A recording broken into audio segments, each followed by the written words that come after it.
Hi everyone, today I want to talk about the BRICS countries just for a moment. Then we'll get into the normal economic data and earnings calendars. Then we'll take a look at the charts, as well as my results for the day and my thoughts going into tomorrow's session. If you like trading stocks and options and making money, definitely like and subscribe. I make videos like this every single day that the markets are open, as well as Sundays, so make sure you hit the bell so you don't miss out on any future episodes. Welcome to the Portfolio Bulletin. Let's get started.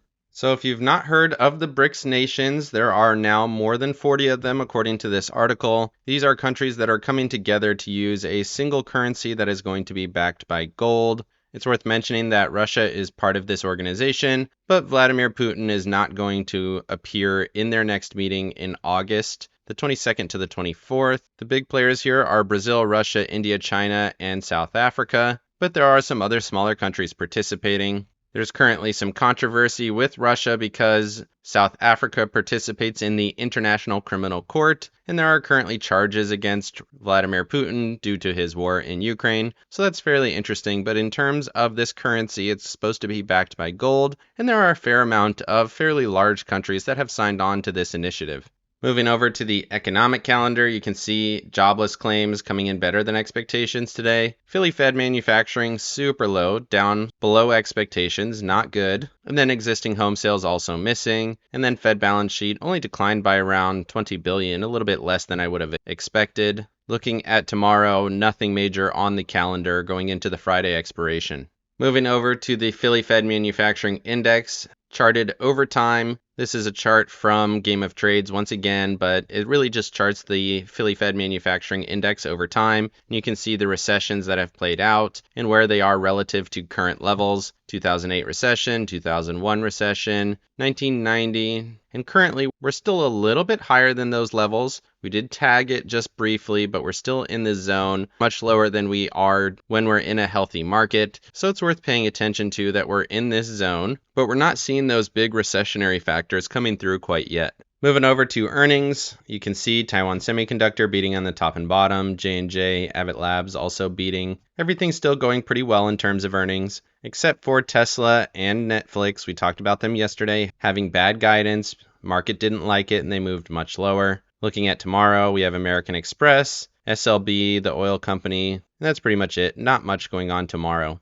Looking at Fed futures just for a moment, the Fed meeting is next week, and you can see it's basically 100% chance that we're going to get that hike. We'll see how that affects the markets, but basically everyone is expecting that hike, and I would expect that that is priced into the market already. Of course, they could say something interesting about the next hike or future projections for the Fed interest rates, which could absolutely affect the markets, but in my opinion, this is already priced in. Moving over to Max Payne, still sitting down around 435. We're still all the way up here at 452, so I don't think we're going to get a very good close on Max Payne. Lots of calls here at 459. Top of the puts is at 458. I wouldn't expect to get that same kind of close at this point. Could be looking for a level between these two here, 445 to 450, if we get a continuation to the downside. Certainly something to look for. Markets looked pretty weak. We'll talk about that more on the charts. Put call ratio still very high at 2.67, a little bit lower than it was yesterday. Some calls coming through after today's session, which is interesting. But overall, looking at 445 to 450, wouldn't be crazy if we stayed just above that 450 level in here at 451 or 452, basically right where we are now.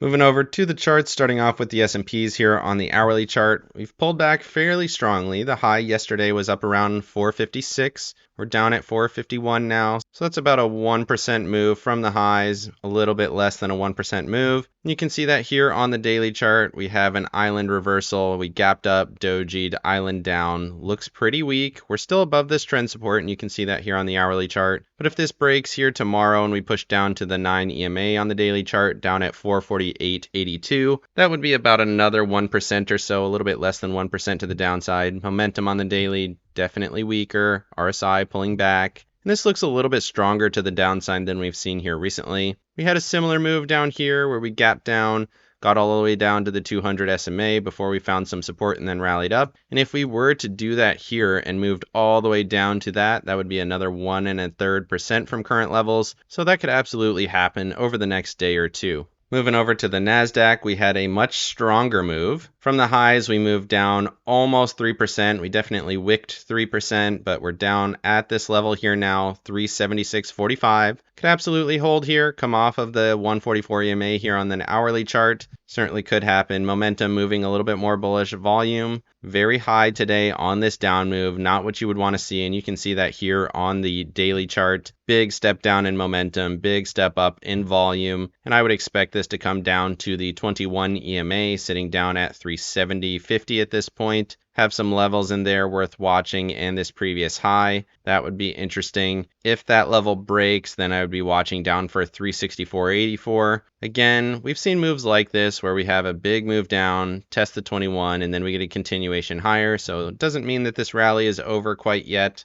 but we certainly could see a little bit more downside tomorrow, coming off of the strong down day that we had today. Moving over to the Russell and the Dow, they did pull back a little bit, but not nearly as much. The Russell pulled back to 195.15, tested that level as well as the 21 EMA. Bearish momentum, but still holding at a key support. As long as this holds here and we continue higher, we're going to be in good shape. Dow, on the other hand, looks a little bit more like a rejection. It was a bullish day, so we had a higher close on the day, but we hit that 353.62 level, rejected from the trend once again. Momentum and RSI are starting to fade at these highs, and you can see this just looks extended. Still trading within the zone 350.92 to 353.62, but watching those levels pretty closely for a move in either direction. Moving over to Apple and Tesla, Apple pulled back, coming off of its highs down to the 21 EMA. We're now below that previous peak. You could argue that this is a bit of a double top with an overthrow, pulling back here now, momentum turning bearish. Definitely looks a little weaker going into tomorrow's session. Tesla, we talked about it in the earnings. I thought we might hold and then get a blow off top, but it seems like we're breaking down early, at least compared to what I was expecting. Like I said, I thought we would get that one bigger overthrow to suck in the bulls and trap them before we got that bigger move down, but it seems like earnings is bringing that here now. And this is a bearish trend looking at support all the way down at 214. 3 big red bars in a row here on the 8-hour chart, closed at the low. Everything looks super weak here on Tesla going into tomorrow's session.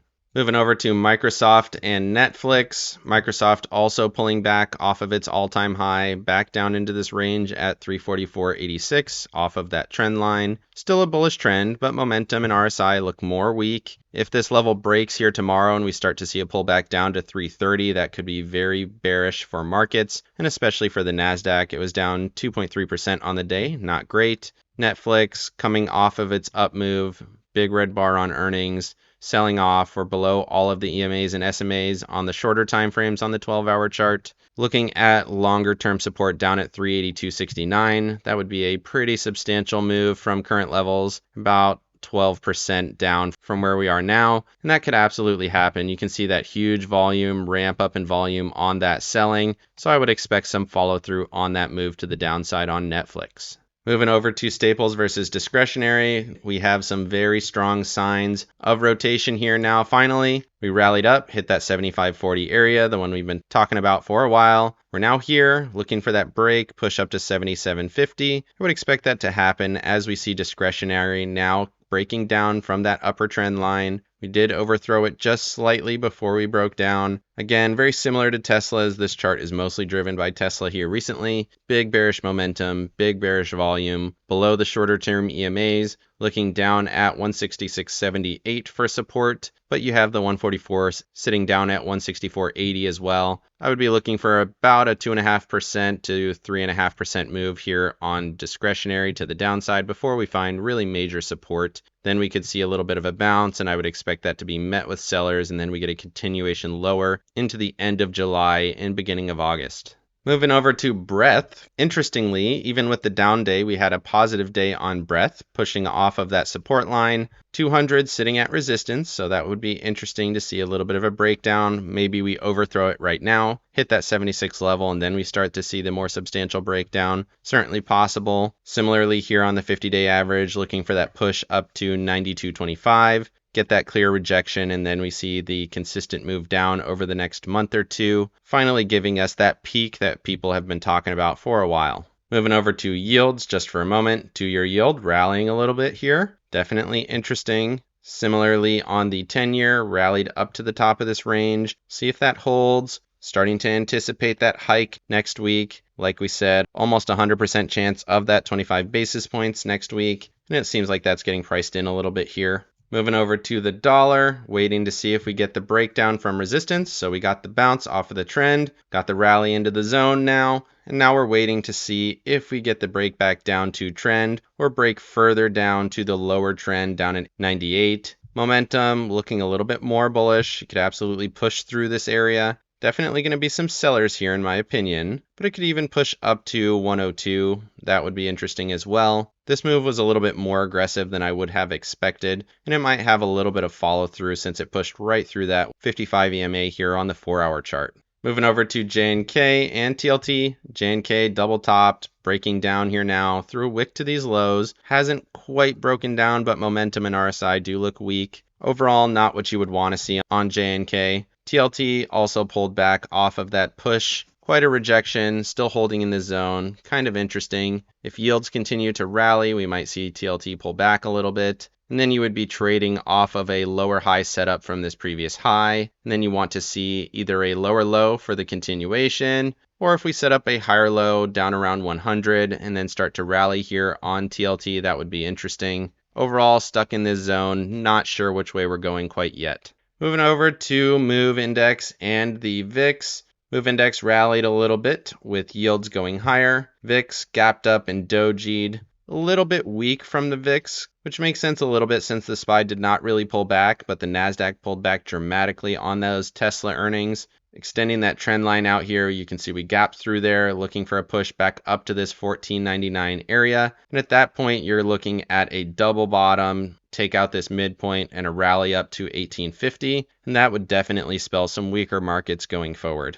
Moving over to my accounts, I was a little bit bullish going into the day, so that definitely did not work out for me, but I was able to defend myself at least a little bit, down 0.8%, which is not terrible considering the NASDAQ was down around 2.33%. Able to defend myself from that for the most part. You can see I sold a bunch of calls here today, took off all of my bullish positions. Looks like the NASDAQ is going to be selling off. I'll still be trading off of the levels that I talked about, so certainly could flip this to bullish if I need to. But right now, everything is saying that we're going lower tomorrow. And then looking at the IWM, it held up pretty well, so I basically left it alone. Looking to take the profits here from this 195 call tomorrow, which will continue to protect these 100 shares that I have. I might let these go tomorrow if I can get executed on that 195 call. 196 put, we'll see what I end up doing with that. As long as the IWM continues to hold where it's at, and it's at support right now, then I'll be in good shape, but otherwise, Qs bearish, IWM neutral. Let me know down in the comments section what you think of the new BRIC currency. Is it going to replace the dollar over the longer term, or is this something that we should not be worrying about? Definitely like and subscribe if you got any value out of this video, and make sure you hit the bell so you don't miss out on any future episodes. Of course, none of this is financial advice. This is all for entertainment purposes. Good luck in your trading and have a great day.